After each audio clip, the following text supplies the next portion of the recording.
Bismillahirrahmanirrahim. Assalamualaikum warahmatullahi wabarakatuh.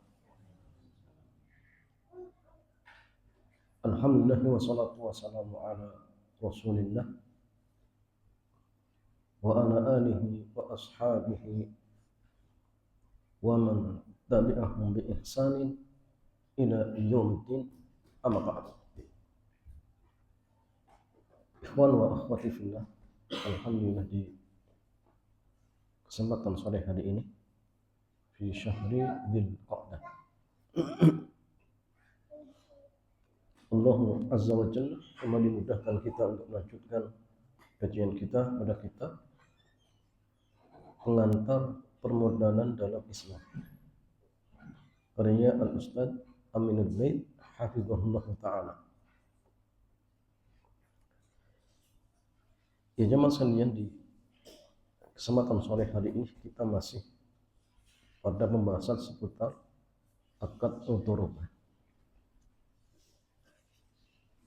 Dan di pertemuan yang terakhir kita sudah sampai pada kaidah yang ke-8, bahwa yastahiqqur ribhu imma bil mali au bil amali au bid dhaman. Jadi seseorang itu berhak mendapatkan keuntungan dengan tiga kemungkinan: modal, usaha, atau menanggung risiko. Nah, ini sudah kita bahas. Sekarang ya Mas Sandian, bagaimana kalau misalkan di akad mudharabah ini ternyata pemodal ikut terlibat kerja. Pemodal ikut terlibat kerja. Apakah dibolehkan atau kemudian bagaimana bagi hasilnya? Ya, penulis kitab mengatakan para ulama kontemporer mereka menyebutkan hubungan kerja dan modal antara sahibul mal dengan mudharib ini ada 5 bentuk. Ada 5 bentuk. Yang pertama, hubungan normal. Ya, hubungan normal. Itu pihak sahibul mal menyerahkan modal dan pihak kedua yaitu amil melakukan usaha. Dan ini merupakan bentuk asli mudharabah. Artinya apa? Ada pihak pemodal, ada pihak pengelola. Nah, ini ya asli dari mudharabah. Yang kedua Mas Sandi, ya, ada keterlibatan kedua pihak dalam modal. Kemudian salah satu pihak atau mudharib bekerja sendiri. Dalam bentuk ini tergabung antara syirkah dengan mudharabah. Jadi ada syirkah plus akad mudharabahnya. Dan ini masalahnya hukumnya dibolehkan. Hanya saja sebagian ulama seperti Syafi'iyah dan Hambali mereka mensyaratkan pemodal harus mengizinkan keterlibatan modal dari mudharib yang dicampur dengan modal darinya. Artinya harus izin kepada salah satu pihaknya.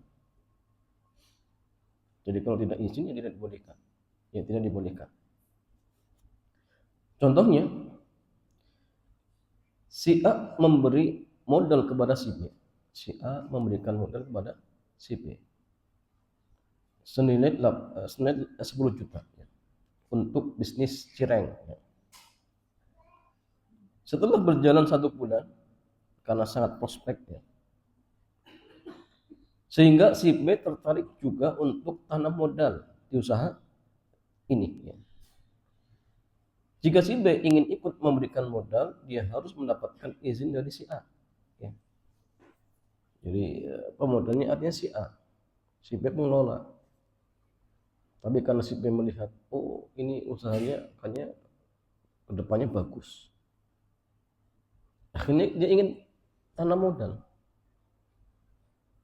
Maka jamaah saliyah bisa dibolehkan dengan catatan si B minta izin kepada si A, modal asli. Boleh itu tidak? Ya. Kalau diizinkan silakan. Kalau tidak ya berarti tidak dibolehkan. Ya, karena memang jamaah saliyah asli pemodalnya si A. Jadi kalau kemudian ada tambahan modal, ia harus izin dari pemodal pertama. Ya. Jadi ini yang kedua. Jadi ada pemodal, ada pengelola, kemudian ternyata pengelola dia ingin tanam modal. Ya.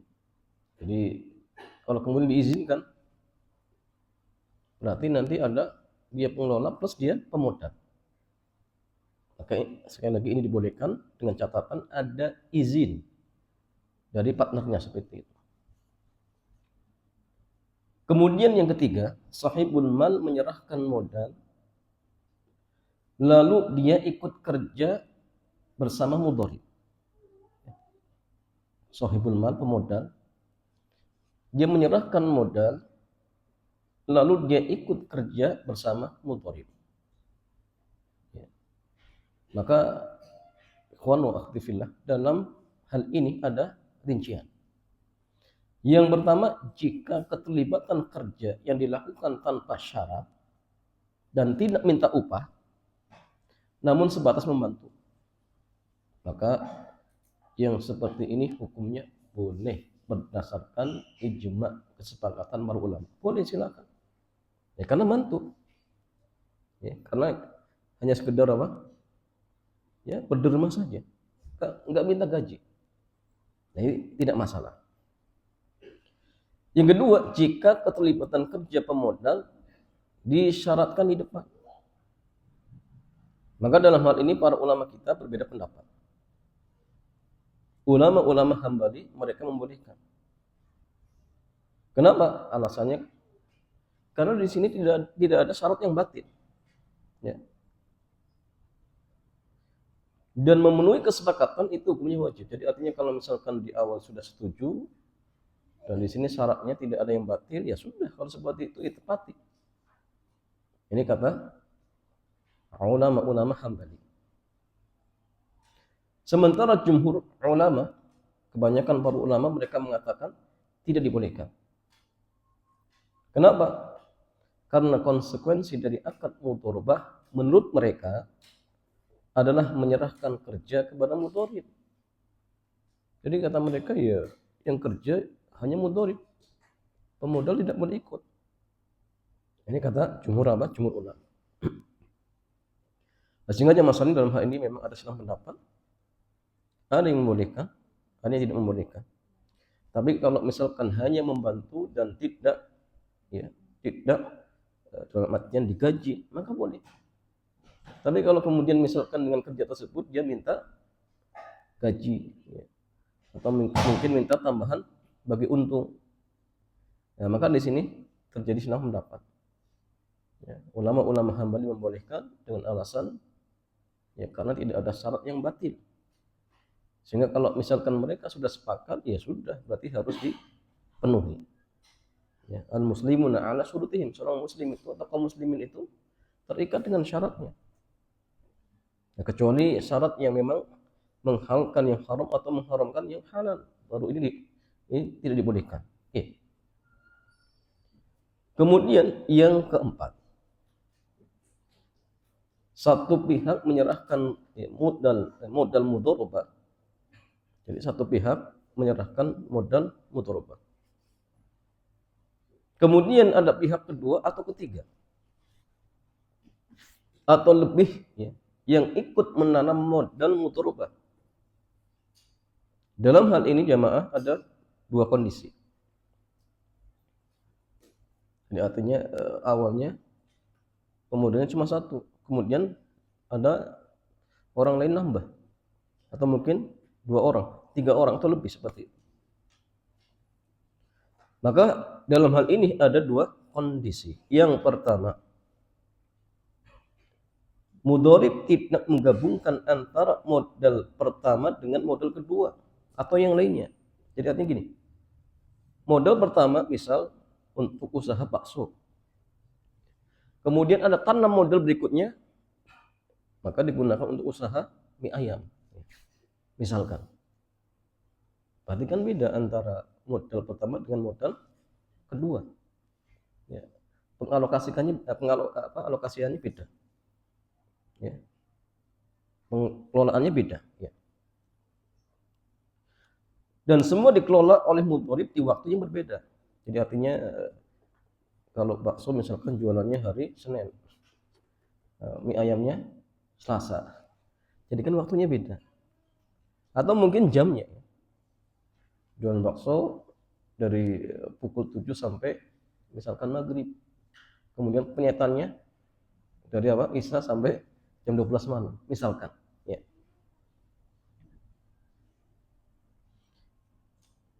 Maka yang semacam ini hukumnya boleh, tidak masalah. Kenapa jangan masalah? Karena tidak ada pihak yang dirugikan. Ya, karena tidak ada pihak yang dirugikan. Selama tidak membahayakan modal sahibul mal yang pertama. Itu syaratnya. Ya. Karena sahibul mal tidak menguasai semua waktu mudhorib. Alasannya karena ya, satu tidak membahayakan pemodal pertama. Yang kedua, sahibul mal tidak memiliki waktu mudhorib secara keseluruhan. Ya.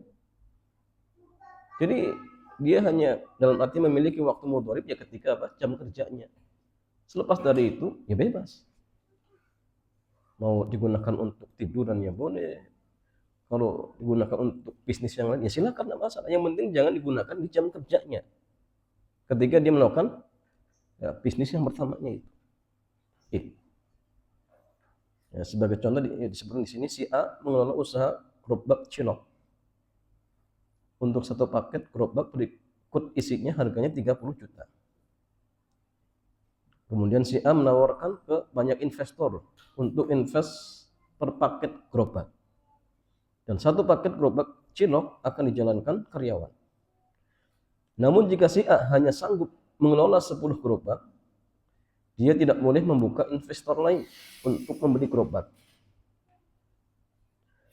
Karena ini bisa membahayakan investor yang pertama ya,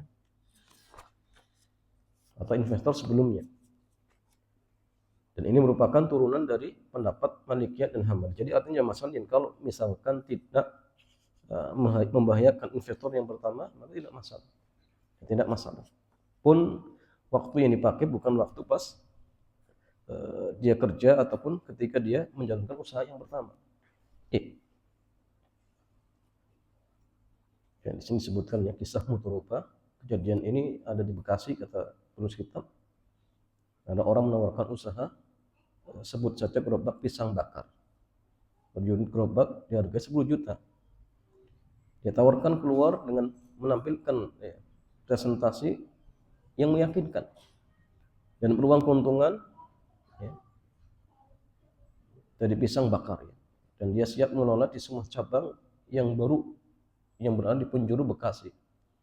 Banyak orang menanamkan modal,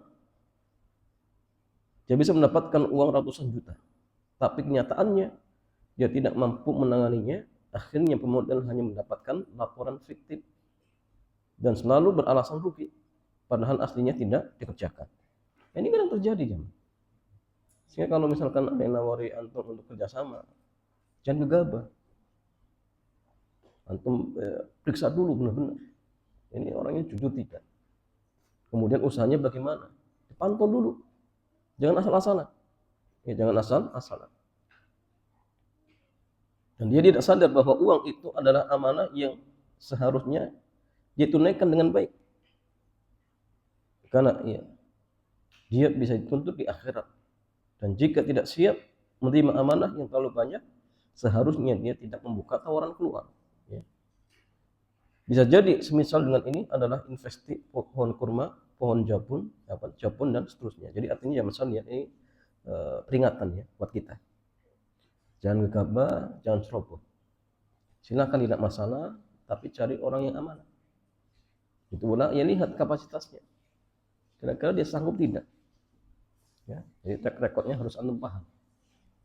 Ya, karena sekali lagi ini masalah uang. Ya. Karena masalah uang itu orang baik jadi buruk ya.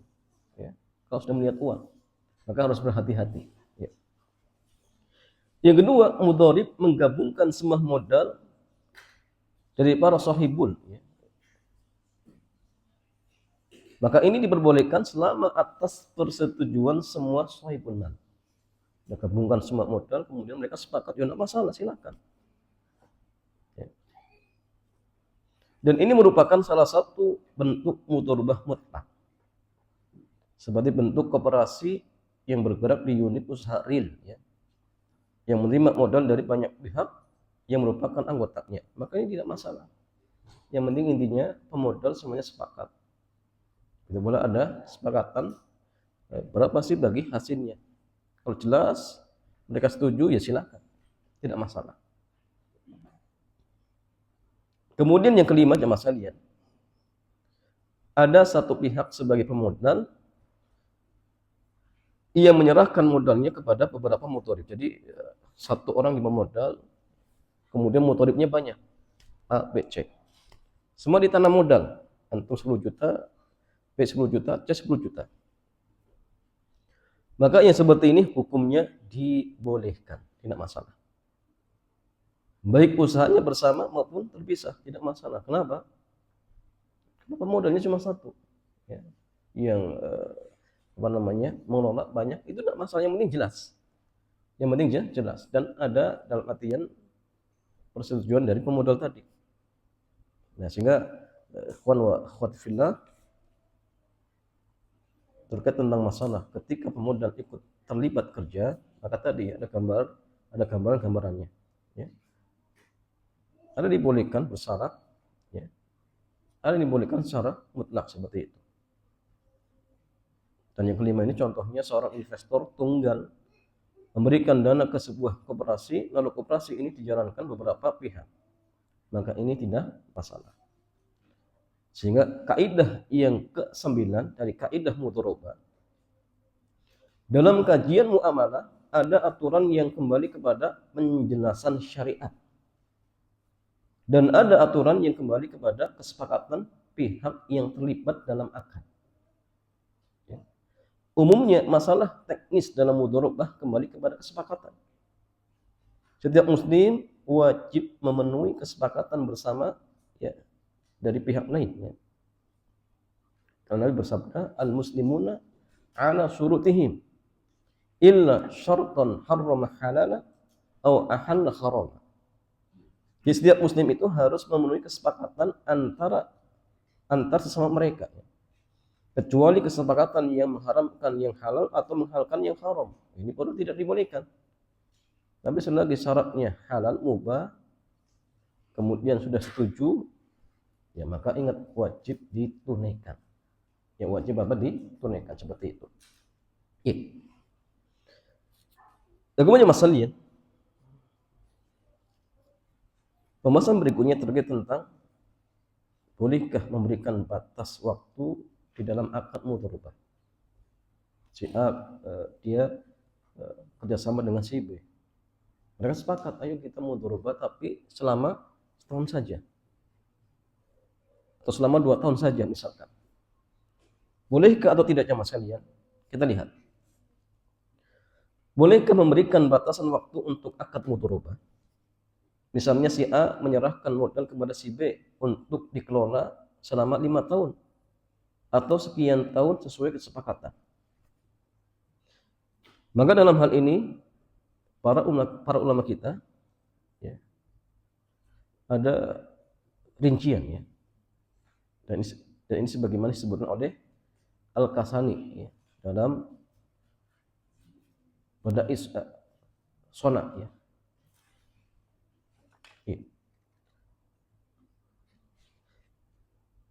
Jadi ada pendapat di kalangan para ulama ya. Pendapat yang pertama,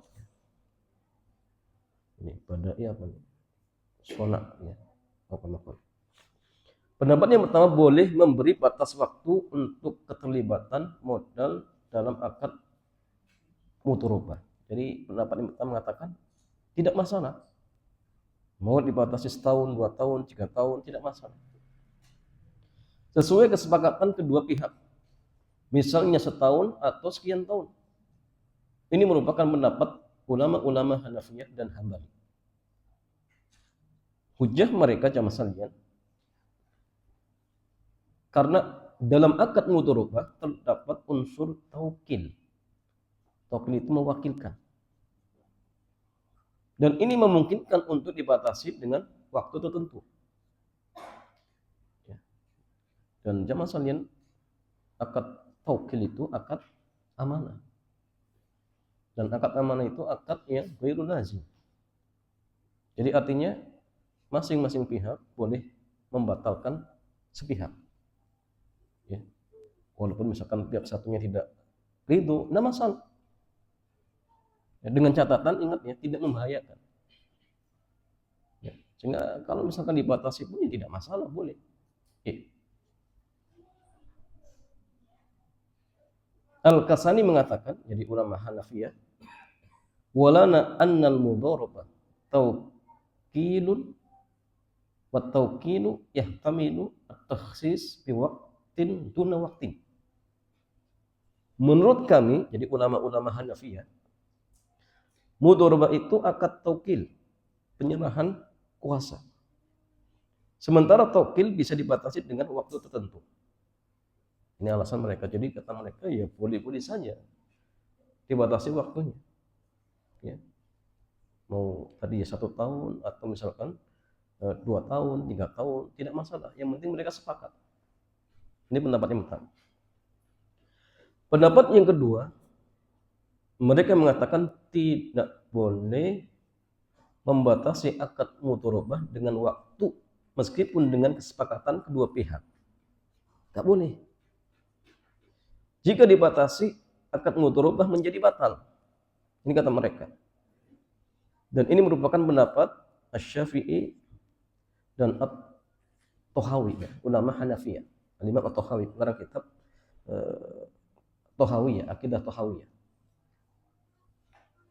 Mereka berhujah bahwa dalam mudharabah tujuannya adalah mencari keuntungan. Sehingga semakna dengan akad muawadhah atau komersil. Sementara akad muawadhah menjadi batal jika dibatasi waktunya. Ketika mudharib sudah menjalankan usaha, dia berharap dapat keuntungan, sehingga tidak bisa dibatasi waktunya, karena bertentangan dengan kondisi mudharabah dan bisa merugikan mudharib. Ya.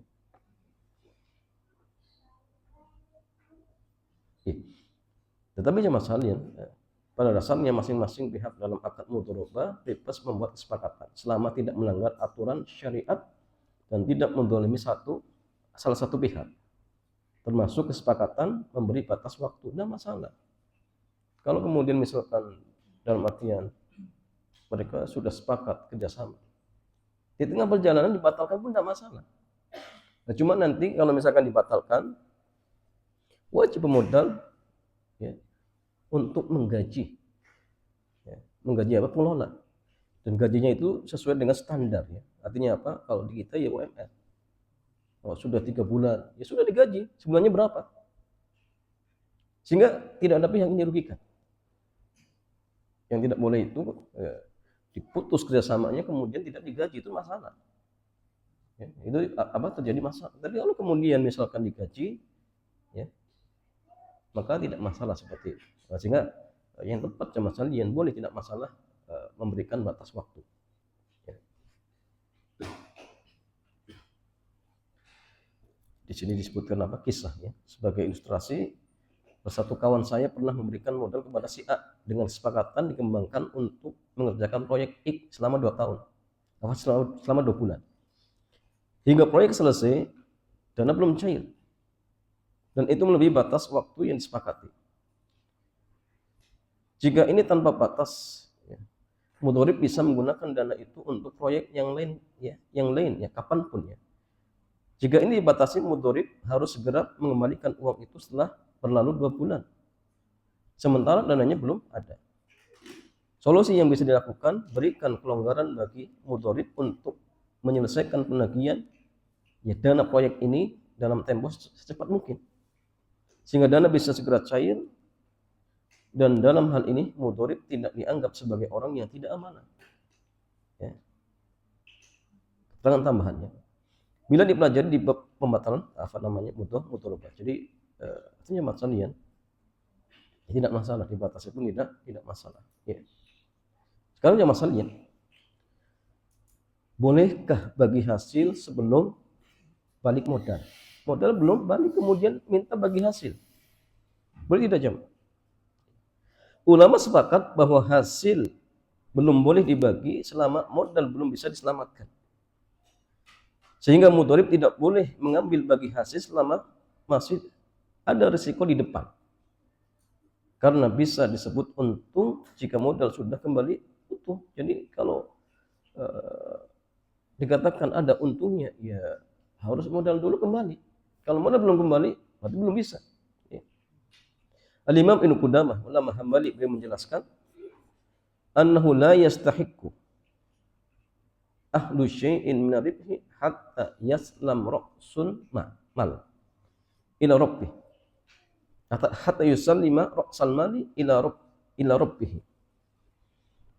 Wa ma takalla fil mali khusran wa ribhun ya, jabarat al-wadi'ah min ribhi li anna makna ribhi wal fadil an ra'sil mali wa man lam ya, yafdul falaysa bi ribhin wa la na'lam fi hadha khilafah. Jadi mudhorib tidak boleh mengambil keuntungan sampai dia menyerahkan modal ke pemilik. Dan ketika ada kerugian pada modal dan ada keuntungan, maka kerugian ditutupi dengan keuntungan. Karena baru disebut keuntungan jika bentuknya kelebihan dari modal. Selama tidak ada kelebihan, berarti belum untung. Kami tidak mengetahui adanya perbedaan dalam masalah ini. Artinya masalah lihat, kalau memang modal belum kembali, ya jangan dibagi. Tunggu kembali dulu. Kalau kemudian ada sisa, ya silakan sisanya dibagi seperti itu. Dan ini banyak terangan ya.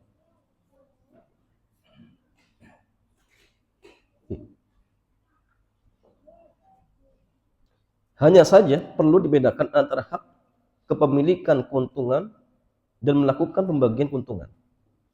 Pembagian keuntungan baru boleh dilakukan jika sudah balik modal. Ya. Sementara jika sudah nampak keuntungan, namun modal belum balik, apakah mudhorib sudah memiliki hak atas sebagian keuntungan itu? Ya. Jadi kalau sudah jelas ya, berarti memang keuntungan. Tapi kalau hanya perkiraan, oh kayaknya ini usahanya akan ada untung. Ya. Apa kemudian dalam hal ini mudhorib sudah berhak untuk minta bagian? Maka dalam hal ini ada dua pendapat di kalangan para ulama. Pendapat yang pertama, mudhorib sudah memiliki hak atas keuntungan itu. Hanya saja belum bisa mengambilnya. Ini merupakan pendapat yang lebih kuat dalam mazhab Hambali dan salah satu pendapat dalam mazhab Syafi'iyah. Jadi kalau misalkan sudah diperkirakan untungnya ada, itu sudah ada hak, tapi belum bisa dibagi. Ya, contoh mungkin yang gampang itu jual beli mobil misalkan, ada pemodal, kemudian ada pengelola. Ya, beli mobil second, kemudian mobil ini akan dijual lebih misalkan. Modalnya 100 juta, mau dijual 150 juta, berarti kan 50 itu untung. Walaupun mobil ini belum dijual, tapi dalam hal ini ya berarti pengelola sudah punya hak. Cuma belum bisa diserahkan. Kecuali kalau tadi ya mobil itu sudah laku seperti itu. Pendapat yang kedua, mudhorib belum memiliki keuntungan tersebut hingga dilakukan pembagian. Ini merupakan pendapat Hanafiyah dan pendapat Imam Malik.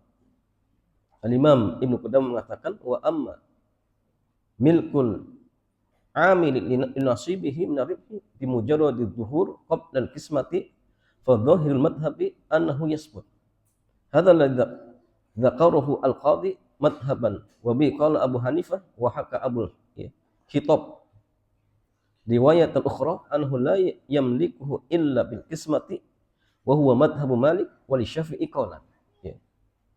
Apakah amil sudah memiliki sebagian keuntungan hanya semata sudah nampak adanya keuntungan meskipun belum dibagi? Yang lebih kuat dalam mazhab Hambali, hak kepemilikan itu ada. Ini seperti yang dinyatakan oleh Al-Qadhi Abu Ya'la sebagai pendapat resmi mazhab Hambali, dan ini merupakan pendapat Abu Hanifah. Sementara itu Abu Khitab menyebutkan riwayat yang lain bahwa amil tidak memiliki hak milik kecuali setelah pembagian, dan ini pendapat Malik. Ya, pendapat Al-Imam Malik. Ya, catatan. Mengulang kesimpulan dari keterangan di atas bahwa keuntungan tidak boleh dibagi selama masih ada risiko terhadap modal di belakang. Sehingga berlaku sebaliknya, keuntungan boleh dibagi jika tidak ada risiko terhadap modal di belakang, meskipun modal belum kembali 100%. Ya. Jadi kalau ada risiko, kalau ini dibagi, oh ini risiko nih, modal tidak kembali, jangan. Tapi kalau tidak ada risiko, boleh, tidak masalah.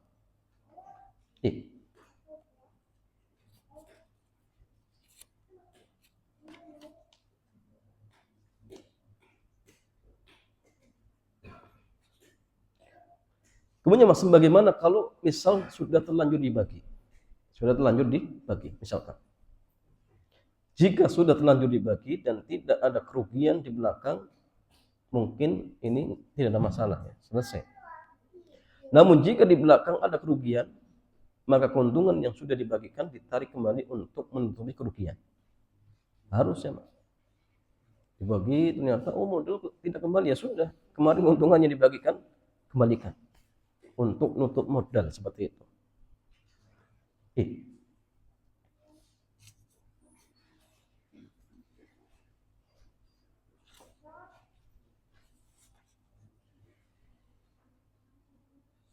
Ini contoh saja, ya. Jadi ala kulanya masalahnya, kaidah yang ke-10, idealnya hasil keuntungan tidak dibagi di depan selama di belakang masih ada risiko. Karena keuntungan ini sebelum dibagi digunakan untuk menutupi risiko. Makanya tadi kalau misalkan perjanjian ini 1 tahun, kalau bisa di akhir dibagi. Karena tadi ya, fungsi keuntungan akan atau untuk menutupi kerugian di depan. Kalau kemudian misalkan bulan ini dibagi, ternyata bulan depan rugi, akhirnya modal berkurang. Bulan depan rugi lagi, habis nanti jamaah. Jadi keuntungan sebagai apa? Dalam artian jaminan untuk nutup kerugian selama mudharabah itu belum berakhir, seperti itu jamaah. Dan ini terbaik. Seperti itu. Tapi kalau misalkan dibagi dan memang sudah modal itu kembali, ya, hukum asal tidak masalah. Tidak masalah seperti itu. Wallahu ta'ala a'lam bissawab. Ya jamaah sekalian, ini beberapa kaidah atau 2 kaidah, ya. Dari kaidah mudharabah. Wallahu a'lam. Sebelum ditutup seperti biasa kita buka tanya jawab, dipersilakan.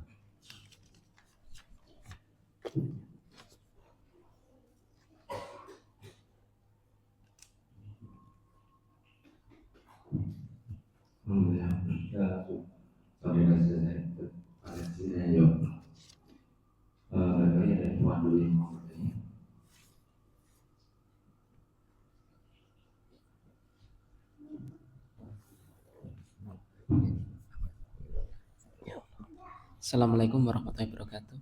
Waalaikumsalam warahmatullahi wabarakatuh. Ustaz, mau menanyakan untuk status dari DPLK, dana pensiun lembaga keuangan. Di sini ada tenggat waktunya, ada iurannya biasanya. Iurannya bebas. Itu gimana tadi? Gimana? Apa tadi iuran apa? Semacam menabung gitu. Di apa tadi? Dana pensiun lembaga keuangan. Ya. Nah, Nampung terus. iurannya bebas itu. Cuma ada pengambilannya, ada batas waktunya. Misalkan usia 56, usia 8 baru bisa Nah, diambil. boleh diambil ya. Kemudian per berapa bulan, 3 bulan itu ada laporan keuangan yang disampaikan oleh pihak dana pensiun itu. Dalam laporan keuangannya itu tidak mencantumkan misalkan bunga atau apa, tidak, tapi dia mencantumkannya adalah hasil pengembangan. Nah, statusnya seperti ini bagaimana tuh? Ya zaman sekarang yang paling terpenting dalam tadi ya, tabungan tadi, dipastikan yang kita setorkan itu tabungan atau invest. Nah, itu yang paling penting. Kalau yang kita setorkan itu dianggap tabungan, berarti kalau kemudian ada keuntungan, ya riba, selesai. Bagaimana cirinya? Cirinya satu, uang kita dijamin tidak. Kalau uang yang kita tabungkan dijamin, ya, artinya apa? Ya, dalam hal ini ya nasabah tidak akan menanggung rugi. Berarti memang status uang kita adalah tabungan. Kalau uang kita tabungan, kok kemudian setiap bulan ada tambahan, itu riba.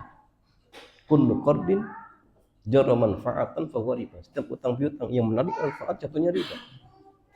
Oh, tetapi ini kan nggak tahu, cuma laporan saja. Ya, jawabannya gampang. Setiap bulan itu dipotong berapa? Kalau misalkan dipotong 200.000 sebulan, kemudian kalau sudah umur 50 tahun misalkan, ya sudah hitung saja berapa. Ya. Berarti 200 kali berapa bulannya? Ya kali saja berapa, jumlahnya berapa. Jadi dia hanya berhak pokoknya saja. Kalau kemudian ada lebih, maka lebih itu tambahan. Terus bagaimana? Salurkan untuk fasilitas umum. Atau diberikan, silakan untuk fakir miskin, boleh, tidak masalah. Ustaz, ternyata dia miskin, ya tidak masalah, makan sendiri. Kalau dia miskin, boleh. Tapi kalau tidak, ya salurkan kepada orang lain seperti itu. Jadi caranya diingat-ingat. Potongan setiap bulan itu berapa, kemudian nanti pas diambil, ya lebih tidak dari pokoknya. Kalau ada kelebihan, berarti lebih ini dianggap tambahan dari utang piutang. Dan tambahan itu ya dianggap riba seperti itu. Wallahu taala alam.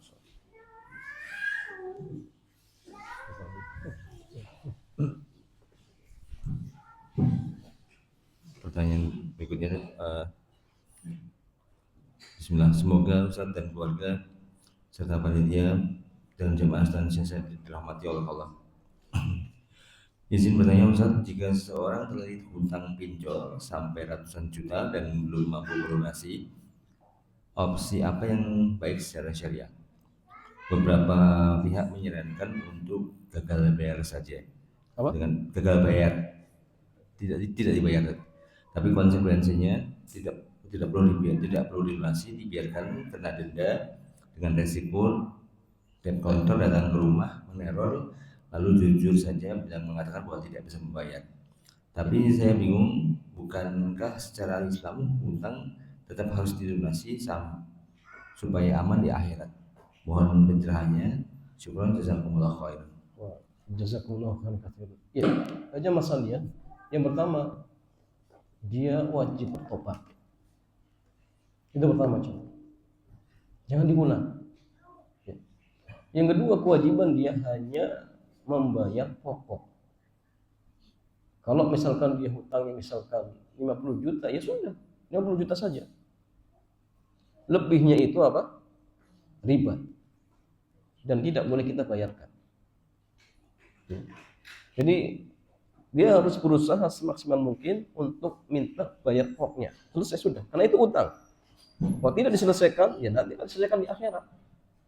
Jadi minta bayar pokoknya saja. Saya mau bayar pokoknya saja. Ustaz, tapi ini nggak bisa. Ya sudah, tempuh jalan apa? Pengadilan, kalau bisa. Kalau ternyata nggak bisa, ya sudah, cari mudarat yang paling ringan. Yang mudarat yang paling ringan. Kalau misalkan hanya biar pokok, ternyata tiap hari diancam keluarga, ketakutan, sudah, segera selesaikan. Bukan karena kita setuju, tetapi untuk menghindari mudarat yang lebih besar. Kalau dibiarkan nanti akan semakin apa? Membesar, jangan. Ya mungkin awalnya 100 juta jadi miliaran. Oh, ini kan bahaya. Ini besar. Kecuali dari awal dia bisa tadi ya memaksa untuk bayar pokoknya saja. Kewajiban dia hanya itu, jangan. Hanya bayar pokoknya saja. Lebihnya nggak boleh. Kecuali kalau misalkan tidak ada cara lain kecuali dia wajib membayar semuanya, silakan. Dan kalau memang itu dalam arti mudarat yang paling kecil, ya, tapi apa cepat dibayar, jangan kemudian apa ditunda-tunda, akhirnya apa bisa semakin membesar seperti itu. Dan kemudian ya jangan diulangi lagi seperti itu. Nah, ini adalah contoh orang yang berani ya, melanggar aturan Allah ya seperti ini aja, hati-hati ya. Jadi jangan mudah tergiur. Kita mau dibinasakan malah tergiur. Ini kan masalah aja masalahnya. Ya, wallahu taala a'lam bishawab.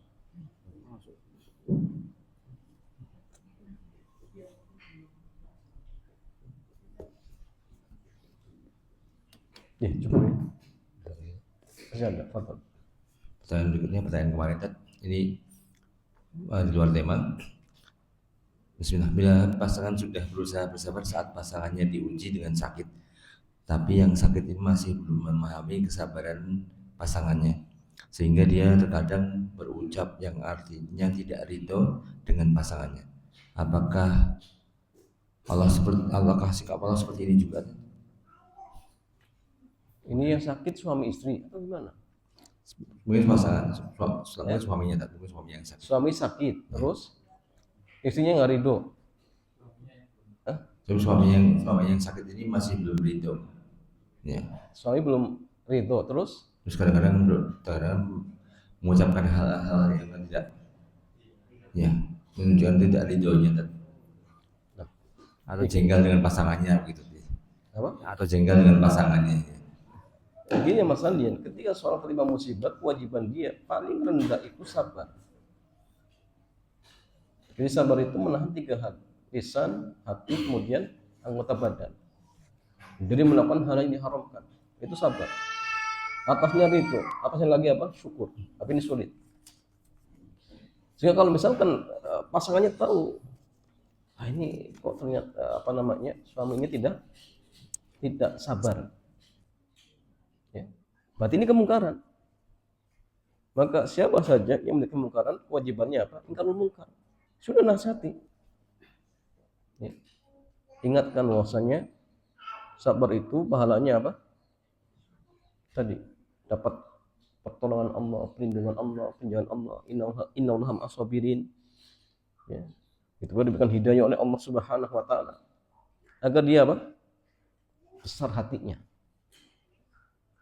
Ya, kemudian diingatkan agar dia mengucapkan apa? Doa. Qadarul masyafa'al. Allahumma ij'alni fi musibati wa akhlifni khairan minha. Ya. Begitu pula kalau misalkan dia belum juga menerima, kisahkan tentang orang-orang yang mungkin diuji oleh Allah dan itu lebih parah daripada dirinya, biar dia sadar.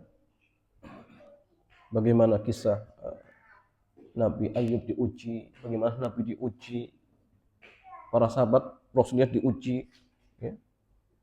Dan dia baru sakit seperti itu. Kemarin saya sampaikan tentang kisah siapa? Abu Kilabah, seorang ulama besar yang wafatnya hanya ditemani oleh 1 orang saja, dan itu pun musafir. Diuji dengan penyakit, ya, setiap anggota tubuhnya apa? Satu persatu terputus. Ini ulama besar. Semua anaknya mati, bayangkan. Tapi selalu memuji Allah. Dan dia baru sakit apa? Ya. Jadi ya suruh dalam artian berdoa kepada Allah Subhanahu wa taala misalkan, agar dia lebih sabar seperti itu. Karena sabar itu butuh latihan.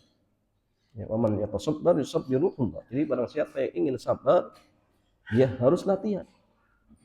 Karena memang berat. Karena memang itu ibadah, jangan.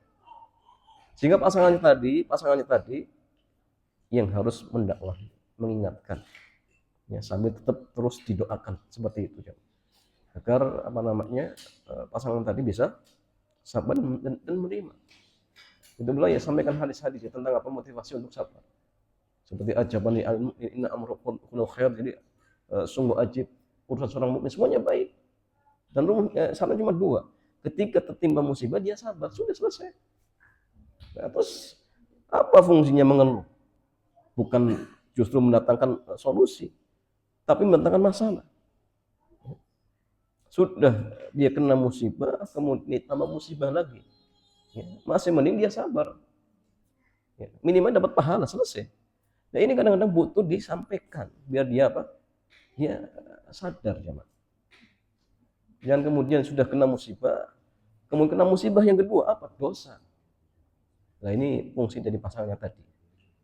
Kita sampaikan sabar itu inna sotmatil ula, ketika awal kali terjadi musibah seperti itu. Iya, wallahu ta'ala a'lam bissawab. Ya, demikian jemaah sekalian, mudah-mudahan kajian di kesempatan sore yang mulia ini bermanfaat. Kita cukupkan.